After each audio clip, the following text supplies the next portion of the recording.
Hey guys, welcome to our channel Jamna Creatives. இன்னைக்கு வீடியோவில் ஒரு சூப்பரான பிரைடல் ப்ளவுஸ், கிராண்டான ஒரு பிரைடல் ப்ளவுஸ் எப்படி ஸ்டிச் பண்ணுறது அப்படிங்கிறத நான் உங்களுக்கு எக்ஸ்பிளைன் பண்ண போகிறேன். ஸோ வீடியோவை பொறுமையாக ஸ்கிப் பண்ணாமல் வாட்ச் பண்ணுங்கள். அப்போ தான் நான் கொடுக்குற ஒவ்வொரு சில டிப்ஸும் நீங்கள் வந்து கரெக்டாக நோட் பண்ணிக்க முடியும். நம்மளோட ஃபர்ஸ்ட் ஸ்டெப் என்னென்னு பார்த்தீங்கன்னா, ஜரியில் அவுட்லைன் ஸ்டிச்சஸ் வந்து கொடுக்கணும். 3 லேயர்ஸ் இல்லைனா 4 லேயர்ஸ் கொடுக்கலாம். நீங்கள் வந்து 3 லேயர்ஸுமே ஜரியில் கொடுத்தாலும் ஓகே. அப்படி இல்லைனா ஃபர்ஸ்ட்டு 2 லேயர்ஸ் ஜரிலையும் செகண்ட் 2 லேயர் வந்து சில்க் த்ரெட்டில் நம்மளோட ப்ளவுஸில் இல்லை சாரியில் இருக்க கான்ட்ராஸ்ட் கலர் வச்சு நீங்கள் கொடுக்கலாம். ஸோ அந்த மாதிரி கான்ட்ராஸ்ட் கலரில் சில்க் த்ரெட்டில் கொடுக்கும்போது பார்க்குறக்கு இன்னுமே லுக்காக ஹைலைட்டிங்காக இருக்கும். அது வந்து நம்மளோட விருப்பம் தான். உங்களுக்கு 3 லேயர்ஸ் ஜரியில் கொடுத்தாலே போதும் அப்படின்னா நீங்கள் இதோட ஸ்கிப் பண்ணிக்கலாம். இல்லைனா 2 லேயர்ஸ் எக்ஸ்ட்ரா சில்க் த்ரெட்டில் வந்து நீங்கள் செயின் ஸ்டிச் கொடுத்துக்கலாம். நான் வந்து 3 லேயர் ஜரி ஸ்டிச்சஸ் மட்டும் கொடுத்துக்கிறேன். நம்ம எதுக்காக இந்த பார்டர் ஸ்டிச்சஸ் கொடுக்குறோன்னு பார்த்தீங்கன்னா, டெய்லர் வந்து மிஷினில் ஸ்டிச் பண்ணும்போது அந்த நீடில் வந்து பீட்ஸில் பட்டு நம்மளோட ப்ளவுஸ் வந்து டேமேஜ் ஆகாமல், நம்மளோட டிசைன் வந்து டேமேஜ் ஆகாமல் இருக்கணும் அப்படின்னா, இந்த மாதிரி 3 லேயரில் நீங்கள் ஜரி ஸ்டிச்சஸ் வந்து கண்டிப்பாக கொடுத்து தான் ஆகணும். ஸோ இது வந்து ஒரு சேஃப்டிக்காக தான் இந்த பார்டர் ஸ்டிச்சஸ் வந்து நம்ம கொடுக்குறோம். ஸோ பிகினராக இருக்கீங்க அப்படின்னா கண்டிப்பாக இந்த பாயிண்ட் வந்து நோட் பண்ணிக்கோங்க.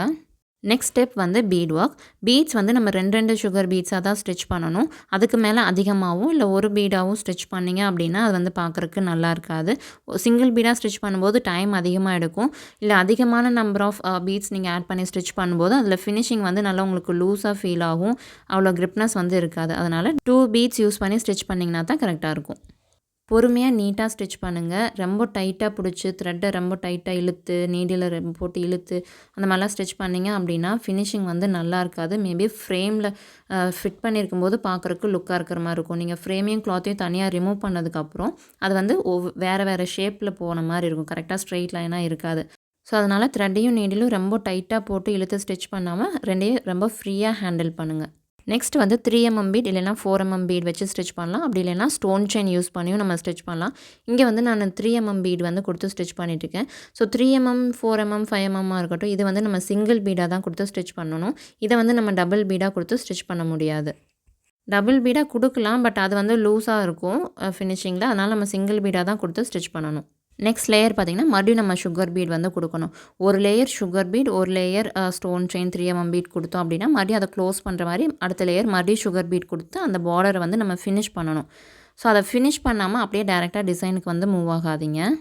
ஸோ ஒரு சிலர் பிகினர்ஸ் பண்ணுற மிஸ்டேக் என்னென்னு பார்த்தீங்கன்னா, ஒரு லேயர் சுகர் பீட் கொடுத்துருவாங்க, மறுபடியும் 3mm 4mm இல்லை ஸ்டோன் செயின் ஏதாவது ஒன்று கொடுத்துட்டு அப்புறம் டேரெக்டாக நெக்ஸ்ட் டிசைனுக்கு வந்து மூவ் ஆயிடுவாங்க. அந்த தேர்ட் லேயர் மறுபடியும் சுகர் பீட் வந்து கொடுக்காமையே போயிடுவாங்க. ஸோ அந்த மாதிரி பண்ணக்கூடாது.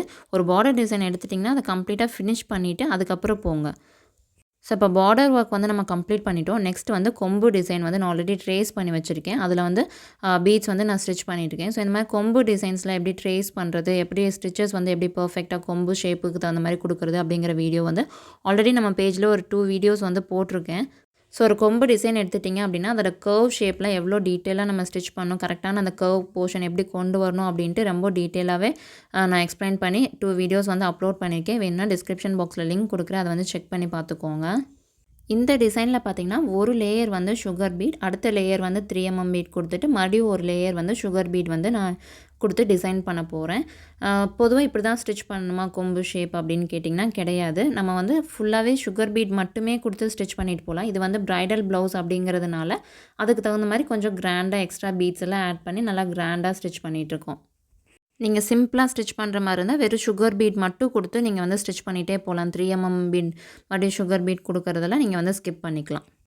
ஸோ இப்போ 3mm கொடுத்தாச்சு, மறுபடியும் அதுக்கு பக்கத்துலேயே மறுபடியும் இன்னொரு லேயர் வந்து சுகர் பீட் வந்து கொடுக்குறேன். ஸோ இங்கே பாருங்கள், நாட் போடாமல் தான் நான் வந்து கண்டினியூ பண்ணிகிட்ருக்கேன். பிகினர்ஸ் என்ன பண்ணுவீங்கன்னா ஒரு லேயர் முடிச்சோடனே அந்த இடத்துல நாட் போட்டுட்டு மறுபடியும் புதுசாக ஸ்டார்ட் பண்ணுவீங்க. அப்படியே நம்ம ஸ்டார்ட் பண்ண வேண்டியதில்லை. ஒரு லாக் ஸ்டிச் போட்டுட்டு மறுபடியும் அடுத்த லேயருக்கு வந்து நீங்கள் கண்டினியூ பண்ண ஆரம்பிச்சுக்கலாம். மெயினாக அந்த கொம்பு டிசைன் அப்படிங்கிறப்போ அந்த கர்வ் ஷேப் வந்து மாறாமல் நீட்டாக ஸ்டிச் பண்ணிட்டு வரணும். அதுதான் ரொம்ப முக்கியம். ஸோ இப்போ ஃபுல்லாகவே இந்த ஒரு ஷேப் வந்து கம்ப்ளீட் பண்ணி முடிச்சாச்சு. ஃபர்ஸ்ட் லேயரோட வந்து ஜாயின் பண்ணிட்டோம். இங்கே வந்து நான் நாட் போட்டு ஃபினிஷ் பண்ணிக்கிறேன். ஏன்னா நெக்ஸ்ட்டு லேயருக்கு வந்து நம்ம அப்படியே கண்டினியூ பண்ண முடியாதுங்கிறதுனால. ஸோ நெக்ஸ்ட்டு அடுத்த கொம்பு ஷேப் வந்து ஆல்ரெடி நம்ம ப்ரீவியஸாக இப்போ ஃபஸ்ட்டு லேயர் பண்ணோம்ல அதோட ஜாயிண்ட் ஆகிற மாதிரி நீட்டாக ஸ்டார்ட் பண்ணி கொண்டு வரணும். அண்ட் நம்மளோட ப்ரொஃபஷனல் பேசிக் டு அட்வான்ஸ் ஆரி கோர்ஸில் ஜாயின் பண்ணணும்னு நினச்சிங்கன்னா ஸ்க்ரீனில் தெரிய நம்பருக்கு காண்டாக்ட் பண்ணுங்கள். உங்களுக்கு கம்ப்ளீட் டீட்டெயில்ஸ் வந்து நான் ஷேர் பண்ணுவேன். நெக்ஸ்ட் வந்து பிகினராக இருக்கும்போது நீங்கள் தெரிஞ்சுக்க வேண்டிய இன்னொரு விஷயம் வந்து த்ரெட்டோட கலர். அதாவது நீங்கள் ஸ்டிச் பண்ணுறதுக்கு யூஸ் பண்ணுற சூயிங் த்ரெட் வந்து உங்களோட ப்ளவுஸ் என்ன கலரோ அந்த கலர் த்ரெட் வந்து நீங்கள் யூஸ் பண்ணுங்கள். அப்படி இல்லைன்னா கோல்டன் எல்லோ கலர் த்ரெட் வாங்கி யூஸ் பண்ணுங்கள். ஒரு பிகினராக ஆரி கோர்ஸ் முடிச்சுட்டு இப்போ தான் ஃபர்ஸ்ட் ப்ளவுஸ் ஆர்டர் வந்து நீங்கள் எடுத்து பண்ணுறீங்க அப்படின்னா எடுத்தோடய ப்ராஃபிட்டை வந்து நீங்கள் எதிர்பார்க்காதீங்க. ஃபர்ஸ்ட்டு வந்து நம்மளோட ஒர்க்கை வந்து எவ்வளோ நீட்டாக ஃபினிஷ் பண்ணி கஸ்டமருக்கு கொடுக்குறோம், கஸ்டமர் வந்து எவ்வளோ சாட்டிஸ்ஃபைட் ஆகுறாங்க, அதுதான் நமக்கு வந்து முக்கியம். ஸோ உங்களோட ஃபர்ஸ்ட் ப்ளவுஸே நல்லா ஹிட் ஆயிடுச்சு அப்படின்னா கண்டிப்பாக அந்த கஸ்டமர் வந்து ரெகுலராக உங்ககிட்ட தான் ஆர்டர் வந்து கொடுப்பாங்க. ஸோ உங்களுக்கு ஆர்டர்ஸ் வந்து நிறையா கிடைக்கிறதுக்கு சான்சஸ் இருக்குது. அண்ட் உங்களோட ஒர்க் பிடிச்சி போய் அவங்க நிறையா பேத்துக்கு சஜஸ்ட் பண்ணுறதுக்கும் வாய்ப்பு இருக்குது. ஸோ அது மூலியமாக உங்களுக்கு நிறையா கிளைண்ட்ஸ் கிடைக்கிறதுக்கும் சான்சஸ் இருக்குது. ஸோ உங்களோட டிசைன் வந்து கரெக்டாக நீட்டாக ஃபினிஷ் பண்ணி கஸ்டமருக்கு கரெக்டான டயத்துக்கு டெலிவர் பண்ணிட்டீங்க அப்படின்னா உங்களுக்கான கிளைண்ட்டும் அதிகமாக கிடைப்பாங்க, உங்களுக்கான ப்ராஃபிட்டும் அதிகமாக கிடைக்கும்.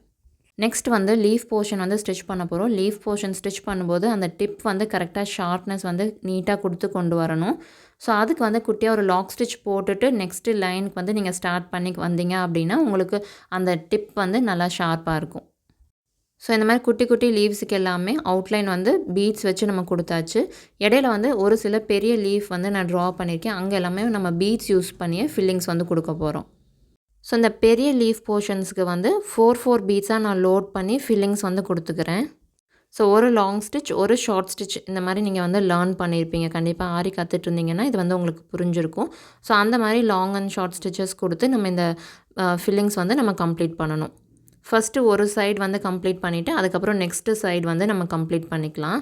நீட்டாக ஒவ்வொரு லேயருக்கு கீழேயும் நெக்ஸ்ட் லேயர் வந்து கரெக்டாக பீட்ஸ் வந்து ஆட் பண்ணி ஸ்டிச் பண்ணிங்க அப்படின்னா லீஃபோட ஷேப் வந்து சூப்பராக உங்களுக்கு கிடைக்கும். ஸோ ஒரு சைடு முடிச்சுட்டு நாட் போட்டுட்டு மறுபடியும் அடுத்த சைடு வந்து ஸ்டார்ட் பண்ணிக்கோங்க. இப்போ தான் நம்ம சேனலை ஃபஸ்ட் டைம் பார்க்குறீங்க அப்படின்னா சேனலை சப்ஸ்கிரைப் பண்ணிவிட்டு கூடவே இருக்க பெல் ஐக்கானையும் கிளிக் பண்ணிவிட்டு ஆல் அப்படிங்கிற ஆப்ஷனையும் கிளிக் பண்ணிட்டீங்க அப்படின்னா நான் கொடுக்குற ஒவ்வொரு வீடியோட அப்டேட்டும் உங்களுக்கு நோட்டிஃபிகேஷனில் தவறாமல் கிடைக்கும். அண்ட் நம்மளோட ப்ரொஃபஷனல் ஆரி ஆன்லைன் கோர்ஸில் ஜாயின் பண்ணணுன்னு நினச்சிங்கன்னா ஸ்க்ரீனில் தெரிய நம்பருக்கு காண்டாக்ட் பண்ணுங்கள், நான் டீட்டெயில்ஸ் வந்து ஷேர் பண்ணுறேன். ஸோ இந்த லீஃப்மே நீட்டாக கம்ப்ளீட் பண்ணிட்டோம். இதோட சென்டர் கேப்பில் வந்து நம்ம த்ரெட் ஒர்க் வந்து கொடுத்து ஃபில் பண்ண போகிறோம்.